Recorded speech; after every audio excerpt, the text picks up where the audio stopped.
الحمد لله نحمده ونستعينه ونستغفره ونؤمن به ونتوكل عليه ونعوذ بالله من شرور أنفسنا ومن سيئات أعمالنا من يهده الله فلا مضل له ومن يضلله فلا هادي له ونشهد أن لا إله إلا الله وحده لا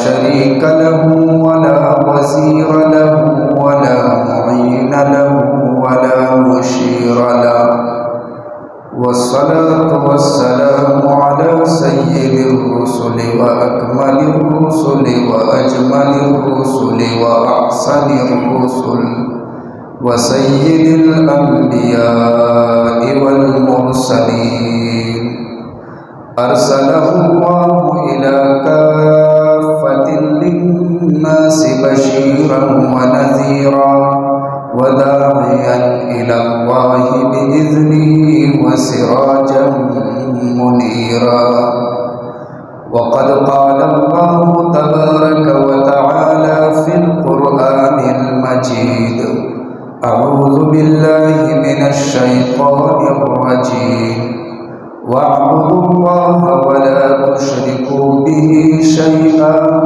وبالوالدين إحسانا وبذي القربى واليتامى والمساكين صدق الله العلي العظيم.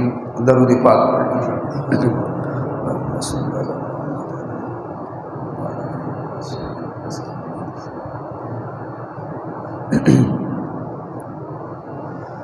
میرے محترم بزرگ اور عزیز بھائیوں، انسان کی فطرت ہے کہ انسان کبھی اکیلا زندگی نہیں گزار سکتا. انسان کی فطرت اس کو مل جل کر زندگی گزارنے پر مجبور کرتی ہے. ہاں، یہ الگ بات ہے کہ جو وحشی جانور ہوتے ہیں وہ تنہا بھی زندگی گزارتے ہیں اور مل جل کر بھی زندگی گزارتے ہیں، لیکن انسان کی فطرت اس کو مجبور کرتی ہے کہ مل جل کر وہ زندگی گزارے اور ایک انسانوں کے معاشرے میں زندگی گزارے. اب ظاہر بات ہے، جب بہت سارے افراد کہیں مل جل کر زندگی بسر کرتے ہیں تو شکایتیں بھی ہوتی ہے، پریشانیاں بھی ہوتی ہے، اذیتیں بھی ملتی ہے.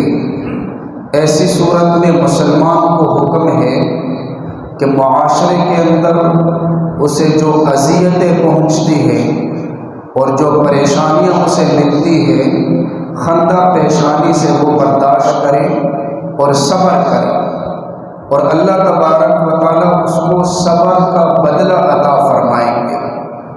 ہاں، یہ نہیں ہو سکتا کہ ایک مسلمان معاشرے میں پریشان ہو جائے، تنگ ہو جائے اور وہ یہ سوچے کہ میں لوگوں سے تعلقات ختم کر کے کسی جنگل کی طرف چلا جاتا ہوں، وہاں بیٹھ کر زندگی بسر کروں گا، عبادت بھی کروں گا اور خوب عبادت کروں گا. شریعت نے اس کی اجازت نہیں دی. بنی اسرائیل کا یہ مزاج تھا، لیکن مسلمانوں کو اس کی اجازت نہیں ہے. اس کو رہبانیت کہتے ہیں، اور فرمایا کہ لا رہبانیت فی الاسلام، اسلام میں رہبانیت نہیں ہے، بلکہ حکم یہ ہے کہ اسی معاشرے کے اندر رہے، لوگوں کے درمیان رہے اور لوگوں کے حقوق ادا کرے، والدین کے حقوق ادا کرے، رشتہ داروں کے حقوق ادا کرے، اس کے علاوہ پڑوسیوں کے حقوق ادا کرے، اور جو اسے تکلیف ملتی ہے یا پریشانی اس پر آتی ہے اسے برداشت کرے اور صبر کرے، اللہ کی طرف سے اس کو بدلہ ملے گا. تو ایک بات تو یہ ہے کہ ہمیں یہ سمجھنا چاہیے کہ اسلام کیا ہے اور دین کیا ہے. ہمارا جو ذہن ہے دین کے بارے میں وہ انتہائی محدود ہے. ہم صرف عبادات کو دین سمجھتے ہیں۔ ہمارے ہاں ایک بندہ جو مسجد میں آتا ہے، نماز پڑھتا ہے، زکوٰۃ دیتا ہے، حج کرتا ہے اور تسبیحات پڑھتا ہے، تلاوت کرتا ہے، ہم سمجھتے ہیں کہ صرف یہی دین ہے۔ تہجد کی نماز پڑھے، ہم یہ سمجھتے ہیں کہ صرف یہ دین ہے، حالانکہ یہ دین کا صرف ایک شعبہ ہے۔ دین کے کل 5 شعبے ہیں۔ اعتقادیات، عقیدے کا درست رکھنا۔ دوسرا نمبر عبادات، نماز، روزہ، زکوٰۃ، حج، عبادات۔ اور تیسرا نمبر اخلاقیات، اخلاق کی تلوار سے دنیا کو فتح کرنا۔ معاملات، لین دین، یہ بھی دین کا شعبہ ہے۔ معاشرت، ایک محلے میں رہنا اور وہاں اسلامی کردار ادا کرنا، لوگوں کے حقوق کو ادا کرنا، ان 3 شعبوں کا ہمیں پتہ ہی نہیں ہے۔ ہم نے صرف عبادات کو لیا ہے، عبادات کو ہم دین سمجھتے ہیں۔ نہ ہمیں معاملات کا پتہ ہے، نہ ہمیں معاشرت کا پتہ ہے، نہ ہمیں اخلاقیات کا پتہ ہے۔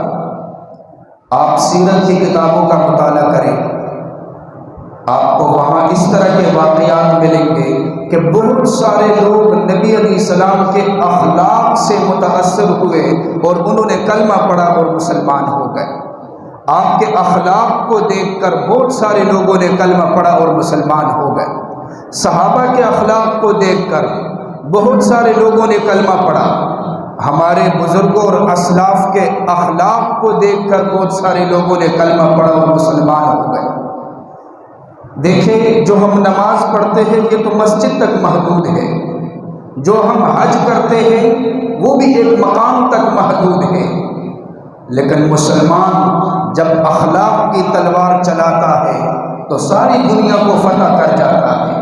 وہ مسجد تک محدود نہیں ہے، بازار کے اندر بھی، محلے کے اندر بھی، اٹھتے بیٹھتے جب وہ نبی علیہ السلام کے اخلاق کے مطابق زندگی بسر کرتا ہے، اس کے اخلاق کو دیکھ کر بہت سارے لوگ کلمہ پڑھ کر مسلمان ہو جائیں گے۔ لیکن آج ہمارے پاس وہ اخلاق نہیں ہے، بلکہ ہمیں یہ پتہ بھی نہیں ہے کہ اخلاق دین ہے یا نہیں ہے۔ معاملات بھی ایک شعبہ ہے۔ صحابہ نے تجارت کی، نماز کو دیکھ کر لوگ مسلمان نہیں ہوئے، صحابہ کی تجارت کو دیکھ کر لوگ مسلمان ہوئے، لوگوں نے کلمہ پڑھا۔ ہمارے اسلاف کی تجارت کو دیکھ کر لوگ مسلمان ہوئے، اور صحابہ کی معاشرت کو دیکھ کر پڑوسی کا کیسے خیال رکھتے ہیں، پڑوسی کا حق کیسے ادا کرتے ہیں، اسے دیکھ کر یہودیوں نے کلمہ پڑھا، عیسائیوں نے کلمہ پڑھا۔ نماز دیکھ کر نہیں، اخلاق دیکھ کر، معاشرت دیکھ کر، معاملات دیکھ کر۔ مفتی تقی عثمانی صاحب نے ایک واقعہ بیان فرمایا کہ میرا سفر ہوا سعودی عرب کا، وہاں کا ایک باشندہ مجھے ملا، اس نے مجھے واقعہ سنایا۔ کہنے لگا کہ میں کپڑا خریدنے کے لیے ایک دکان گیا، دکاندار کو میں نے کہا کہ یہ فلاں کپڑا ہے جو مجھے پسند ہے، تو اس نے کہا ٹھیک ہے۔ اس نے پھر قیمت طے کی کہ اس کی قیمت اتنی ہے۔ جب ساری بات مکمل ہو گئی تو اس نے پھر کہا کہ ساتھ والی دکان پہ جا کر ان سے یہ کپڑا لے لیں، اتنی قیمت ہے اور یہی کپڑا اس کے پاس بھی موجود ہے۔ کہنے لگے کہ میں نے کہا بھائی میں آپ کے پاس آیا ہوں، مجھے اس دکان کا پتہ ہے، میں آپ سے پہلے بھی وہاں جا سکتا تھا۔ کہنے لگا نہیں، آپ وہاں جائیں۔ کہا میں نے اصرار کیا کہ آپ وجہ تو بتائیے، وجہ کیا ہے، آپ کیوں نہیں دیتے مجھے، آپ بھی تو بیٹھے ہوئے، آپ نے دکان کھولی ہے۔ کہا نہیں، آپ بحث نہ کریں، آپ وہاں جائیں۔ اس بندے نے کہا کہ میں نے کہا میں نہیں جاؤں گا، آپ پہلے مجھے وجہ بتائیے۔ تو اس دکاندار نے کہا کہ صبح سے جب میں آیا ہوں بہت سارے لوگ میرے پاس آئے، میرا کپڑا بک گیا، میرا گزارا ہو گیا، لیکن یہ جو میرے ساتھ والا ہے یہ صبح سے بیٹھا ہوا ہے، ابھی تک کوئی بھی نہیں آیا اس کے پاس۔ میں چاہتا ہوں کہ آپ اس کی دکان سے کپڑا خرید لیں تاکہ اس کی بھی کمائی کی کوئی صورت بن جائے۔ یہ ہے مسلمان معاشرہ، یہ ہے مسلمانوں کے معاملات۔ جب اس طرح کے معاملات کو غیر مسلم دیکھے گا تو وہ کلمہ پڑھ کر مسلمان ہو جائے گا۔ صرف نماز کا نام نہیں ہے دین، صرف روزے کا نام نہیں ہے، صرف زکوٰۃ کا نام نہیں ہے۔ حدیث کی کتابوں میں ایک واقعہ آتا ہے، نبی علیہ السلام کی خدمت میں ایک عورت کا ذکر ہوا، کہا گیا یا رسول اللہ بڑی دیندار ہے، بہت زیادہ نمازیں پڑھتی ہے، فرائض کا اہتمام کرتی ہے، نوافل کا اہتمام کرتی ہے، اسی طرح زکوٰۃ بھی دیتی ہے، صدقات کا اہتمام بھی کرتی ہے، لیکن اس کے پڑوسی اس سے تنگ ہے۔ آپ نے فرمایا ہی فی النار، یہ جہنم میں جائے گی۔ نوافل بھی پڑھتی ہے، تہجد بھی پڑھتی ہے، تلاوت بھی کرتی ہے، زکوٰۃ بھی دیتی ہے، صرف پڑوسی اس سے تنگ ہے۔ آپ نے فرمایا ہی فی النار، یہ جہنمی ہے۔ اور جب ایک عورت کا تذکرہ ہوا یا رسول اللہ وہ صرف فرائض کا اہتمام کرتی ہے، نوافل کا اتنا اہتمام نہیں کرتی، فرض زکوٰۃ دیتی ہے، صدقات کا اتنا اہتمام نہیں کرتی، تلاوت کا اتنا زیادہ اہتمام نہیں کرتی، لیکن پڑوسیوں کا حق ادا کرتی ہے، پڑوسی اس سے خوش ہے۔ آپ نے فرمایا ہی فی الجنہ، یہ جنتی ہے، یہ جنت میں جائے گی۔ اب ہم نے تو صرف نماز کو دین سمجھا ہے، اگر ہماری اصطلاح کے مطابق ہم سے پوچھا جائے تو وہ جو پہلی والی عورت تھی وہ جنتی ہونی چاہیے، لیکن دین صرف نماز کا نام نہیں ہے، صرف زکوٰۃ کا نام نہیں، دین معاملات کا نام ہے، اخلاقیات کا نام ہے، معاشرت کا نام ہے، کہ ہمارے یہ تمام شعبے درست ہو جائے۔ آج غیر مسلم ہمیں دیکھتا ہے، ہمارے معاملات کو دیکھتا ہے، ہماری تجارت کو دیکھتا ہے، ہماری معاشرت کو دیکھتا ہے، تو وہ توبہ کر دیتا ہے، توبہ کرتا ہے کہ یہ کیسے مسلمان ہے۔ آج ہمارے معاملات دین اسلام سے دور ہے، معاشرت دین اسلام سے دور ہے۔ اپنے محلے کی مثال لے لو، پڑوسی سے کتنا کم ہے۔ حالانکہ مسلمان لوگ جہاں پر ہو، جس علاقے میں، جس محلے میں، وہاں محبت کی فضا ہوتی ہے، وہاں نفرت نہیں ہوتی، مسلمان آپس میں بھائی بھائی ہوتے ہیں، وہاں محبت ہوتی ہے۔ لیکن یہاں کیا ہوتا ہے، مسجد میں ہم نماز پڑھتے ہیں، یہاں نمازی ہے، یہاں حاجی ہے، یہاں بزرگ ہے، اور اس کو جب آپ گلی کے اندر دیکھو گے تو اس سے بڑا کمینہ کوئی ہوگا ہی نہیں۔ گلی کے اندر کبھی ایک کو گالیاں، کبھی دوسرے کو گالیاں، اور اونچی آواز سے چیخنا چلانا، نہ اسے اس وقت اپنی نماز یاد رہتی ہے اور نہ اسے اپنے حج کا کوئی پتہ ہوتا ہے۔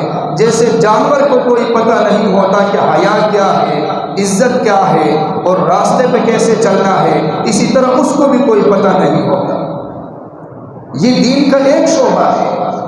اخلاق کو سمجھنا بھی ضروری ہے، معاملات کو سمجھنا بھی ضروری ہے، لین دین کو سمجھنا بھی ضروری ہے، اور لوگوں کے ساتھ ملنا جلنا اس کو سمجھنا بھی ضروری ہے۔ یہ دین کا حصہ ہے۔ آج ہماری حالت یہ ہے کہ مسجد کے اندر لمبی نماز، قرأت، تلاوت، تسبیحات، جب گھر جاتے ہیں تو گالیاں شروع ہو جاتی ہیں، گھر کے اندر بچوں پر بھی بوجھ، اور جب گلی میں نکلتے ہیں تو عام پڑوسیوں پر بھی بوجھ، جیسے کہ ایک زہریلے جانور سے لوگ ڈرتے ہیں، اسی طرح اس کی مثال ہوتی ہے۔ جب گھر جاتا ہے تو بچے بھی سائڈ پہ ہو جاتے ہیں کہ اس کی عجیب زبان ہے، جب شروع ہو جاتا ہے تو گالیاں دیتا ہے، اور جب گلی میں چلتا ہے تو لوگوں کی کوشش ہوتی ہے کہ اس کے سامنے ہی نہ آئے۔ وہ بیچارہ اپنے آپ کو بہادر سمجھ رہا ہوتا ہے کہ جب میں گھر جاتا ہوں تو سارے خاموش ہو جاتے ہیں، اور جب میں گلی میں جاتا ہوں تو لوگ سامنے نہیں آتے، لوگ اپنی عزت کا خیال رکھتے ہیں، اس کو پتہ ہی نہیں۔ اس کی مثال تو جانور کی طرح ہے۔ مسلمانوں کا معاشرہ محبت کا معاشرہ ہوتا ہے، وہاں محبت کی فضا ہوتی ہے۔ جیسے میں نے آپ کے سامنے ابھی آیت پڑھی، اللہ نے فرمایا وَاعْبُدُوا اللَّهَ وَلَا تُشْرِكُوا بِهِ شَيْئًا۔ پہلا حق اللہ کا ہے، اللہ کو وحدہ لا شریک مانو، اللہ کے ساتھ کسی کو شریک مت بنا۔ دوسرا وبالوالدین احسانا، والدین کے ساتھ حسن سلوک، احسان والا معاملہ۔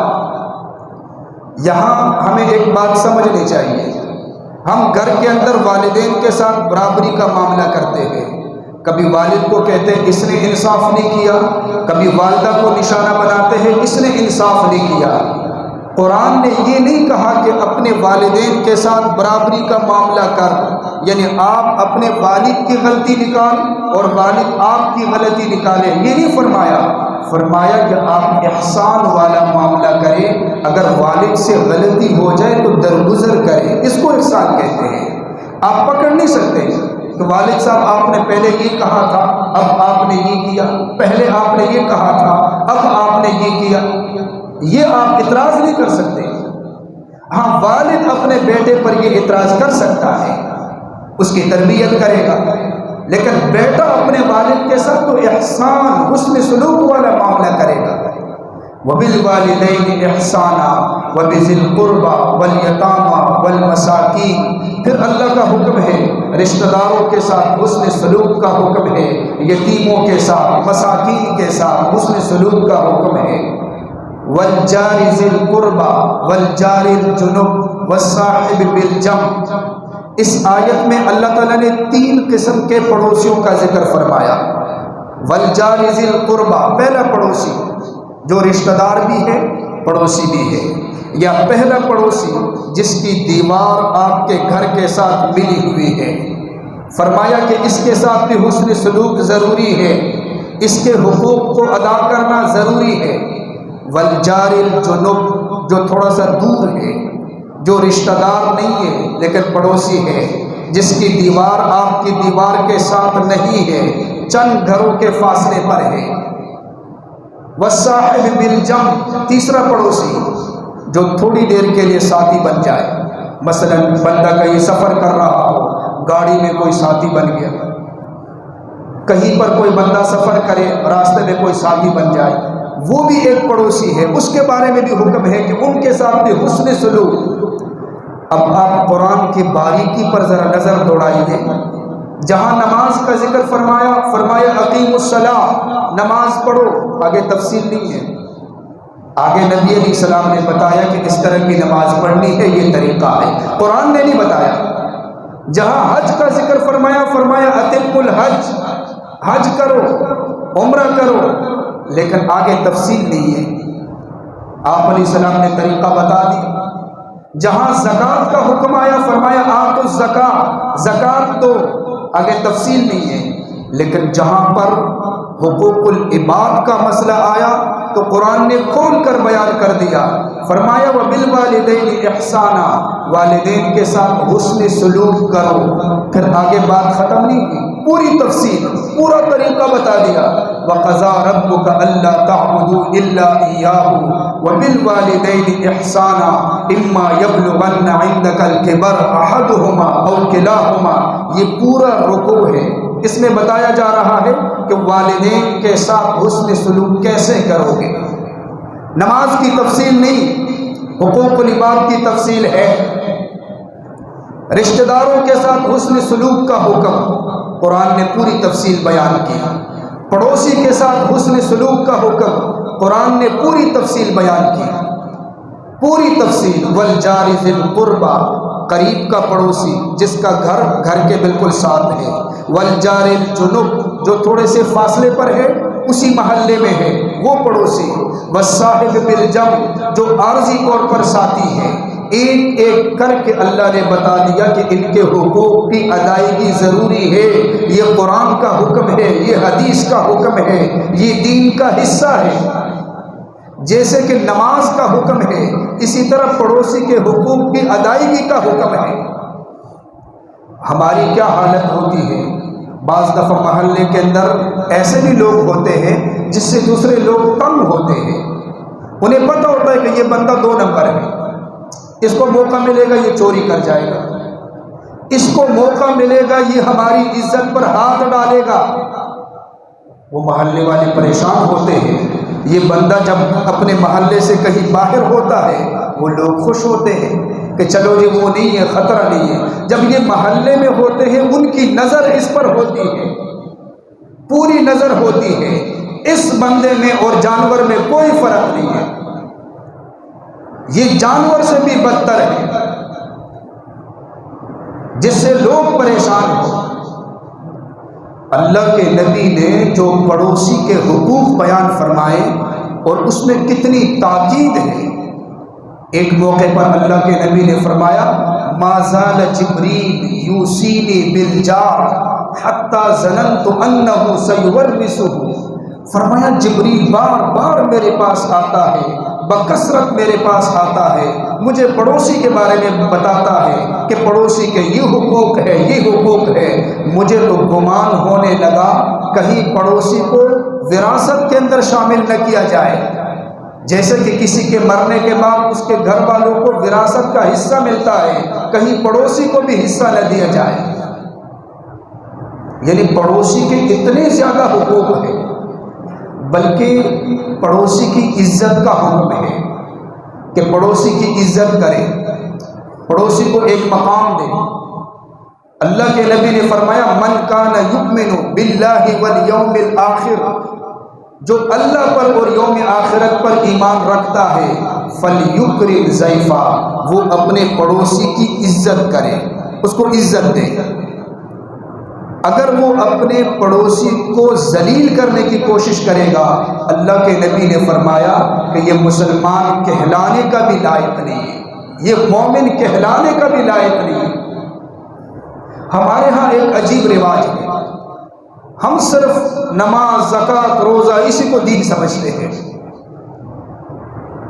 12 ربیع الاول کو سڑکیں جام ہو جاتی ہیں، لوگ نکلتے ہیں، مریض گاڑیوں میں تڑپ رہے ہوتے ہیں، لاشیں گاڑیوں میں، راستہ بند۔ بھائی کیوں؟ اللہ کے نبی کے ساتھ محبت کا اظہار کیا جا رہا ہے، لوگ نکلے ہیں سڑکوں پر، سڑکیں بند، 12 ربیع الاول۔ بھائی یہ کون سی محبت ہے جس سے آپ نے تمام لوگوں کو مشقت میں ڈالا ہے؟ یہ کون سی محبت ہے؟ 10 محرم الحرام کو سڑکیں بند، ٹریفک جام، اہل بیت کے ساتھ محبت کا اظہار کیا جا رہا ہے۔ اب میں آپ کے سامنے مسلم شریف کی روایت سناتا ہوں کہ کیا یہ محبت ہے یا جہالت ہے؟ رسول اللہ صلی اللہ علیہ وسلم وضو فرما رہے تھے، صحابہ کرام آگے بڑھے، آپ کے اعضاء سے جو پانی گر رہا تھا، صحابہ اپنے ہاتھوں سے وہ پانی لے کر اپنے اعضاء پر ایسے ملنے لگے۔ آپ نے فرمایا ما یحملکم علی ھذا، کیوں کرتے ہو یہ؟ صحابہ نے عرض کیا یا رسول اللہ حب اللہ ورسولہ، ہمارے دلوں میں اللہ کی محبت بہت زیادہ ہے اور اس کے رسول کی محبت بہت زیادہ ہے۔ فرمایا اچھا تم محبت کرنا چاہتے ہو تو پھر آگے سنو، محبت کی آگے شرطیں کیا ہے؟ فرمایا من سرہ ان یحب اللہ ورسولہ، جو یہ چاہتا ہے کہ اللہ اور رسول کے ساتھ محبت کرے، او یحبہ اللہ ورسولہ، یا اللہ اور رسول اس کے ساتھ محبت کرے، یعنی وہ اللہ اور رسول کے ساتھ محبت کرے، یا وہ یہ چاہتا ہے کہ اللہ اور رسول اس کے ساتھ محبت کرے، فَلْيَصْدُقْ حَدِيثَهُ إِذَا حَدَّثَ، جب بھی بات کرے سچ کہے، جھوٹ سے بچے، وَلْيُؤَدِّ أَمَانَتَهُ إِذَا اؤْتُمِنَ، جب بھی اس کے پاس کوئی امانت رکھے، دیانتداری کا پیغام دے اور اس کی امانت اس کو واپس دے، خیانت نہ کرے۔ وَلْيُحْسِنْ جَوَارَ مَنْ جَارَ، اور فرمایا کہ جو اس کا پڑوسی ہے اس پڑوسی کے ساتھ حسن سلوک کا معاملہ کرے، اپنے پڑوس والوں کو تنگ نہ کرے، لوگوں کو تنگ نہ کرے۔ جب یہ 3 باتیں آئیں گی، فرمایا اللہ تعالیٰ خود بھی محبت فرمائیں گے اور اللہ کے رسول خود بھی محبت فرمائیں گے، اور تمہاری محبت بھی اللہ اور اس کے رسول کے ساتھ ہوگی۔ پہلی بات زبان کنٹرول، سچ بولنا۔ وہ تو ہم اپنے گریبان میں جھانک کر دیکھ سکتے ہیں کہ ہمارے ماحول میں کیا ہو رہا ہے، کتنا سچ ہم بولتے ہیں۔ بعض دفعہ نا بندہ جھوٹ بولتا ہے، کوئی فائدہ بھی ملتا ہے، چھوٹا موٹا کوئی فائدہ ہو جاتا ہے، لیکن ہمارے معاشرے کے اندر ہم ایسے ہی جھوٹ بولتے ہیں، بات بات پہ جھوٹ بولتے ہیں۔ فائدہ بھی کوئی نہیں، گناہ مسلسل گناہ، جیسے جانور گھاس کھا رہا ہے، پتہ ہی نہیں اس کو بھی کوئی پتہ نہیں۔ اب پڑوسی کا حق آپ علیہ السلام نے بیان فرمایا۔ اب ایک بندہ 12 ربیع الاول کو نکل کر سڑک جام کر دیتا ہے اور مریض تڑپ رہا ہے، یہ کون سی محبت ہو گئی؟ یا 10 محرم کو سڑک جام ہو جاتی ہے، یہ کون سی محبت ہو گئی؟ آپ اور روایتوں کا مطالعہ کریں، حدیثوں کا مطالعہ کریں، سیرت کا مطالعہ کریں، خلفائے راشدین کے دور کا مطالعہ کریں، آپ کو اس قسم کی باتیں نہیں ملیں گی۔ آپ کو اگر مل گئی تو تب آپ اس کو محبت کہہ دینا۔ بلکہ اللہ کے نبی نے تو ناراضگی کا اظہار فرمایا۔ ایک حدیث ہے جو بخاری کی روایت ہے، اللہ کے نبی صحابہ کے درمیان بیٹھے ہوئے تھے، جلال میں آئے، غصے میں، واللہ لا یؤمن، خدا کی قسم وہ بندہ مومن کہلانے کا حقدار نہیں۔ دوبارہ فرمایا واللہ لا یؤمن، خدا کی قسم وہ بندہ مومن کہلانے کا حقدار نہیں۔ تیسری بار فرمایا واللہ لا یؤمن۔ صحابہ نے عرض کیا یا رسول اللہ، من یا رسول اللہ، یہ کون ہے جو مومن کہلانے کا حقدار نہیں؟ آپ نے فرمایا الذی لا یأمن جارہ بوائقہ، یہ وہ شخص ہے جس کا پڑوسی اس سے ہر وقت پریشان رہتا ہے، جو اپنے پڑوسی کو تنگ کرتا ہے، جو آس پاس والے مکان جن کے ہیں ان کو تنگ کرتا رہتا ہے۔ فرمایا یہ مومن کہلانے کا حقدار نہیں ہے۔ یہ معاشرت کو ہمیں سمجھنا چاہیے، صرف عبادات دین کا نام نہیں، معاشرت بھی دین کا نام ہے، بلکہ پڑوسی کا حق ہے۔ ایک حدیث میں آتا ہے نبی علیہ الصلوۃ والسلام نے فرمایا کہ اگر ایک آدمی اپنے محلے کے اندر پیٹ بھر کر کھانا کھا لیتا ہے اور سو جاتا ہے، وجارہ جائع، اور اس کا پڑوسی بھوکا ہے، وہو یعلم بہ، اور اس کو پتہ ہے کہ میرا پڑوسی بھوکا ہے، فرمایا ما آمن بی، یہ مجھ پہ ایمان نہیں لایا، اس نے میرا کلمہ نہیں پڑھا، خود پیٹ بھر کر یہ سو گیا اور بے فکری سے سو گیا، اور اس کے برابر میں اس کا پڑوسی بھوک کی وجہ سے تڑپ رہا ہے، فرمایا ما آمن بی۔ یہ بھی دین ہے۔ کبھی ہمیں ان مسائل کو بھی سیکھنا چاہیے۔ اللہ کے نبی نے فرمایا ان اشتریت فاکہۃ، اگر کبھی آپ پھل خرید لیں، فہد لہ، تھوڑا سا ہدیہ کر دے، اپنے پڑوسی کو بھی دے دیں۔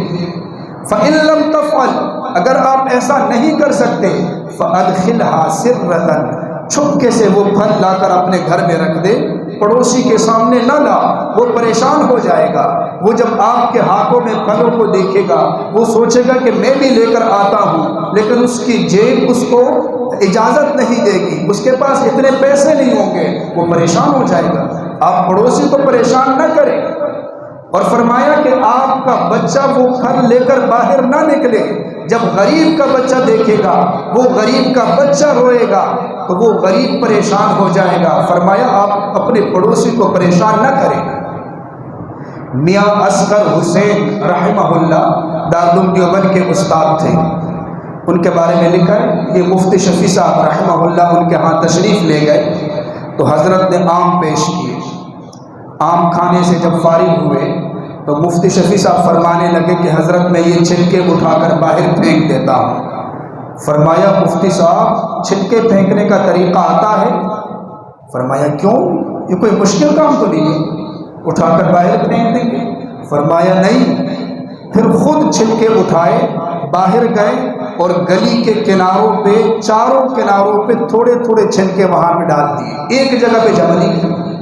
پھر فرمایا کہ مفتی صاحب آپ کو پتہ ہے یہ غریبوں کا محلہ ہے، اگر میں یہاں چھلکے ڈال دوں تو کوئی غریب آ کر دیکھے گا اور سوچے گا کہ ایک بندے نے اتنا زیادہ آم خریدا تھا، اس کے دل میں یہ طلب پیدا ہوگی کہ میں بھی خریدتا ہوں، پیسے تو اس کے پاس ہوں گے نہیں، لہٰذا وہ پریشان ہو جائے گا۔ کیوں ہم اپنے آم کے چھلکوں کی وجہ سے کسی پڑوسی کو پریشان کریں؟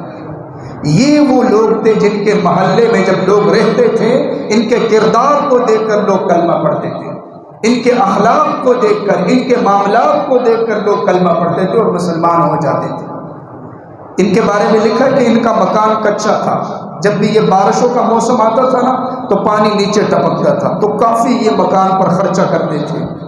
بعض بزرگوں نے اس کو مشورہ دیا کہ حضرت ایک ہی دفعہ آپ پکا کر لیں، آپ کو صاحب حیثیت ہے، اللہ نے آپ کو پیسے دیے۔ تو اس کو ہاتھ سے پکڑ کر باہر لے گئے، فرمایا دائیں طرف بائیں طرف مکانوں کو دیکھو، یہ پکے ہیں؟ انہوں نے کہا یہ تو سارے کچے ہیں۔ فرمایا جب یہ پکے ہو جائیں گے تو میرا مکان بھی پکا ہو جائے گا۔ اگر میں اپنے لیے پکا مکان بناؤں، ان کے مکان کچے ہو، تو جب ان کی نظر پڑے گی یہ پریشان ہوں گے اور یہ اپنے لیے پکے مکان بنا نہیں سکیں گے۔ میں کیوں اپنے پڑوسیوں کو پریشان کروں؟ پڑوسیوں کو خوش رکھنا یہ دین کا حصہ ہے۔ جیسے نماز دین کا حکم ہے، اسی طرح پڑوسی کو خوش رکھنا یہ بھی دین کا حکم ہے۔ تو اس کو بھی ہمیں سمجھنا چاہیے کہ یہ بھی دین کا حکم ہے، اور جانور کی طرح ہمیں بے لگام گلیوں کے اندر چیخنا نہیں چاہیے، جیسے کہ ہم جانور کی طرح گلیوں کے اندر بے لگام پھرتے ہیں۔ نہ ہمیں نماز یاد ہوتی ہے، نہ ہمیں تسبیحات یاد ہوتی ہے، اور جب زبان کھولتے ہیں تو منہ سے آگ نکالتے ہیں، لوگوں کو گالیاں دیتے ہیں، چیختے ہیں، چلاتے ہیں، داڑھی بھی پوری ہے، کرتا بھی پہنا ہوا ہے، اور تسبیح بھی زبان پہ جاری اور گالیاں بھی جاری۔ ہمیں معاملات بھی سیکھنے چاہیے، ہمیں اخلاقیات کا بھی پتہ ہونا چاہیے، یہ دین کے شعبے ہیں۔ اللہ تبارک و تعالی ہمیں عمل کرنے